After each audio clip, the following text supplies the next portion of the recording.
आज बहुत खुशी की बात है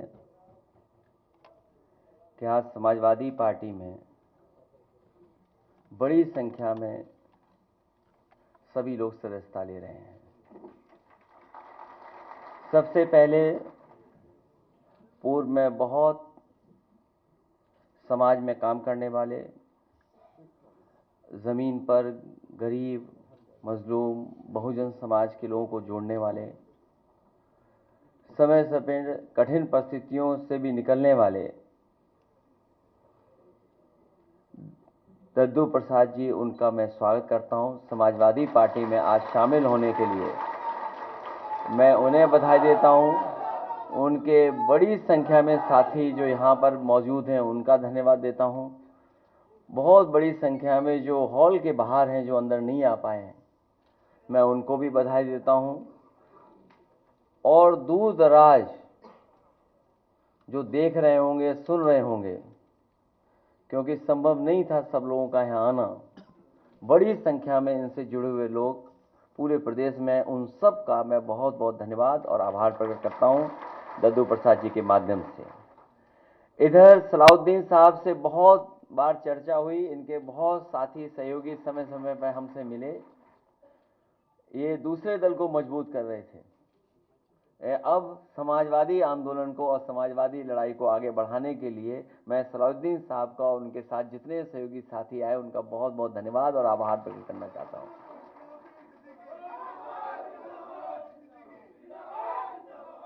श्री देव रंजन नागर जी मेरे साथ पहले से जुड़े हैं और पार्टी के सिद्धांतों को, कार्यक्रमों को ठीक तरीके से समझते हैं। और आज जो राजनीतिक परिस्थितियां हैं और दुनिया में जिस तरह की राजनीति चल रही है, जिस तरीके से टेक्नोलॉजी और तमाम विचारधाराओं का प्रभाव डाला जा रहा है, उन सब चीज़ों को समझने वाले, मुझे खुशी है कि आज देव रंजन नागर जी समाजवादी पार्टी में आकर के हमारी पार्टी को मजबूत बनाने का काम करेंगे। भविष्य में सरकार कैसे बने, उस दिशा में लेकर जाएंगे।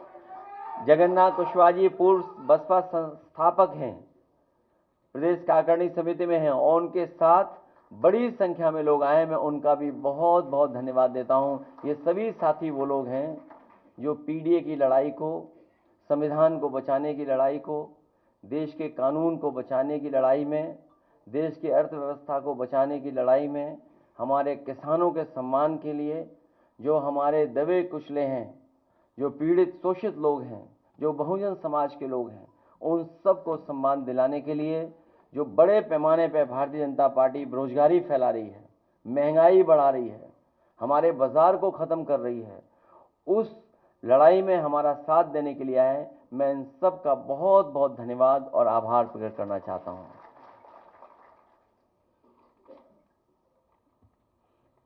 इसके साथ साथ हमने और आपने एक बहुत ही समय समय पर एक बहुत बड़ी योजना के बारे में सरकारी प्रचार सुना होगा और देखा है हम लोगों ने। भारतीय जनता पार्टी के लोग कभी नहीं थकते अपनी योजनाओं को बताने में। आज एक बहुत महत्वपूर्ण योजना, मुद्रा योजना, उसके लगभग 10 साल पूरे हो रहे हैं और 10 साल में इस योजना ने कोई खास ठोस प्रभाव समाज में और अर्थव्यवस्था में नहीं छोड़ा है। ये मुद्रा योजना नहीं, ये झूठा योजना बनकर के रह गई है। मैं कुछ सवाल जनता की तरफ से, या जो सवाल आ रहे हैं मुद्रा योजना को लेकर के, उनको जरूर रखना चाहता हूं। मुद्रा योजना की पहली दशकीय पारी होने पर 10 वर्ष के नाम पर निम्नलिखित 10 महत्वपूर्ण, सरल और सीधे सवाल तो जनता भाजपाई से पूछ सकती है, और हम लोग भी भारतीय जनता पार्टी से पूछना चाहते हैं, क्योंकि आंकड़े के खेल में कोई नहीं जीत सकता उनसे। समय समय पर जो आंकड़े सरकार बताती है, लेकिन वो आंकड़े कहां से आते हैं, किस मेथोडोलॉजी से आते हैं, किस तरीके से वो प्राप्त करते हैं, उसकी कोई जानकारी नहीं मिलती है। चाहे जो बड़े बड़े महाआयोजन हुए हैं उसकी जो आंकड़े बताए गए, वो आंकड़े तो बढ़ चढ़ करके बताए गए, लेकिन जब कभी भी हम और आप लोग सवाल करते हैं कि जो लोग खोए हैं, जिन लोगों की जान चली गई, जो लोग सड़क के आने जाने में जिनकी जान चली गई, उसके जवाब में कोई आंकड़ा सरकार की तरफ से नहीं आता है। तो इसलिए मुद्रा योजना को लेकर के क्या सच में 52 करोड़ लोगों को मुद्रा योजना का पैसा मिला? यदि ये सत्य है तो मुद्रा ऋण लेने वालों ने अगर 2 लोगों को भी रोजगार दिया तो पूरे देश में बेरोजगारी लगभग शून्य होनी चाहिए। क्या इस तथ्य में कोई डिफरेंस नजर आता है, विसंगति नजर आती है? जब दोनों ही आंकड़े सरकारी हैं तो मुद्रा योजना या बेरोजगारी के आंकड़े में से किसको सही माना जाए? क्योंकि अगर योजना 52 करोड़ लोगों तक पहुंची और 52 करोड़ में अगर एक प्राप्त ने 2 लोगों को भी नौकरी दी है तो सोचो आंकड़ा कितना बड़ा बनता है। मुद्रा योजना में लोन लेने के रूप में बांटा 33 लाख करोड़ रुपया किसके खाते में गया है? ये 10 साल की योजना में कोई छोटा मोटा पैसा नहीं इकट्ठा हुआ है या बांटा नहीं गया, 33 लाख करोड़ रुपया बांटा गया है। क्या इन खातों की कभी जांच परख या लेखा परीक्षण या कहीं ऑडिट हुआ है? क्या इनके द्वारा समर्थित या शुरू हुए उपक्रमों में कभी लाभ कमाया और दिखाया गया हो? क्या सरकार को इनसे कभी इनकम टैक्स प्राप्त हुआ, और हुआ होगा तो कितना हुआ होगा? क्या इनमें से किसी ने जीएसटी का रजिस्ट्रेशन करवाया? कि अगर 52 करोड़ लोगों को मुद्रा लोन दिया गया है तो क्या जीएसटी के लिए रजिस्ट्रेशन कराया गया कि नहीं कराया गया? इनसे कुल कितना जीएसटी प्राप्त हुआ? बैंकों को मुद्रा योजना के वितरण पर हुए कुल खर्च और इससे मिले कुल ब्याज के बीच क्या कुछ लाभ हुआ, या ये योजना कुछ अपने लोगों को बैंकों के खजाने से पैसा पहुंचाने का माध्यम मात्र बनकर रह गई है? जवाब जुमलाई सरकार देगी या बैंक? ये जो 33 लाख करोड़ और 52 करोड़ लोगों को पहुंचाया गया इससे लोन का, तो आखिरकार जवाब कौन देगा, सरकार देगी या बैंक देगी? ये बातें मैं इसलिए कर रहा हूं क्योंकि भारतीय जनता पार्टी अपनी नाकामी छिपाने के लिए बहुत सारे फैसले लेती है। अपनी हर योजना की नाकामी छिपाने के लिए कम्युनल रास्ता अपना रही है,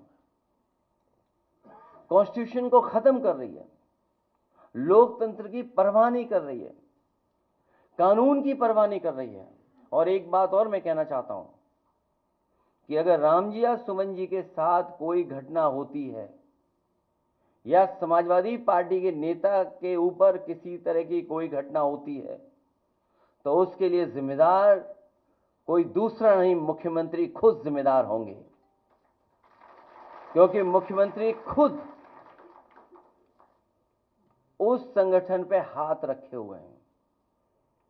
जितने भी लोग उसमें दिखाई दे रहे हैं, हालांकि जाति की बात नहीं करनी चाहिए, जातियों की बातें समाजवादी लोग नहीं करते हैं, लेकिन कहीं ना कहीं जाति कनेक्शन भी उन्हीं का उनसे दिखाई देता है। क्योंकि पकड़े कौन, करने वाला वही, पकड़ने वाला भी वही, रिपोर्ट लिखाने वाले अगर जाएं तो सामने वही दिखते हैं। इसलिए अगर कहीं कोई घटना हो रही है, अगर किसी को किसी तरह की अपमान भी होता है तो कि जिम्मेदार अगर कोई है तो मुख्यमंत्री खुद जिम्मेदार हैं, क्योंकि वही बढ़ावा दे रहे हैं। जिस तरीके से हिटलर के जमाने में ट्रूपर्स होते थे, उसी तरीके से इन्होंने एक हिडन अंडरग्राउंड फौज तैयार की है जो समय समय पर लोगों को अपमानित कर रही है, थानों में अपमानित कर रही है, तहसील में अपमानित कर रही है, पैसे लूटने में सबसे ज्यादा आगे दिखाई दे रहे हैं। जो लोग कहते थे कि यहां जीरो टॉलरेंस है करप्शन के लिए, इनका खुद अधिकारी पकड़ा गया, और अगर वो कहीं छिपा नहीं है, वो मुख्यमंत्री आवास में ही छिपा होगा। मैं एक बार फिर दद्दू प्रसाद जी, देवरंजन नागर जी और सलाउद्दीन साहब से लेकर के जगन्नाथ कुशवाहा जी, जितने भी उनके सहयोगी साथी आए हैं, मैं उन सब का अपनी तरफ से, पार्टी की तरफ से बहुत बहुत धन्यवाद देता हूं, स्वागत करता हूं, बधाई देता हूं, और इस उम्मीद के साथ कि आने वाले समय में जो पीडीए का रास्ता है, पीडीए का संघर्ष है, उसको और मजबूत बनाने का काम करेंगे।